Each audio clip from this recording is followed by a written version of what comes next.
হাজার হাজার টাকা নষ্ট করেছেন বডি হোয়াইট করার জন্য, কিন্তু হোয়াইট হতে পারেননি। লাভ তো হয়নি, উল্টো ক্ষতি হয়েছে।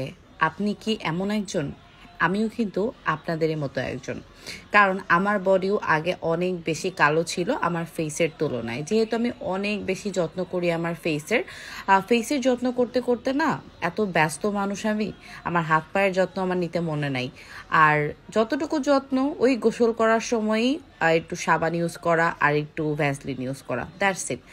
বাট বডি হোয়াইটেনিং এর জন্যও যে প্রোডাক্ট ইউজ করতে হয় এটা কিন্তু আমরা ভুলে যাই। আমি রেগুলার যে বডি ক্রিমটা ইউজ করি এটা ক্যামবডি এর বডি ক্রিম, এবং এই বডি ক্রিমের ইন্টারন্যাশনাল অ্যান্ড আমাদের পেজের অনেক রিভিউস আপনি দেখতে পারবেন, যারা এটা টানা একটা থেকে দুইটা ইউজ করে তার স্কিন কালার চেঞ্জ করে ফেলেছে। আপনি যদি টানা 3টা ইউজ করতে পারেন তাহলে আপনি যে 4 থেকে 5টা শেড ফর্সা হবেন, এই ফর্সাটা আপনার পার্মানেন্ট হয়ে যাবে 3টা যদি পার্মানেন্ট ভাবে ইউজ করেন।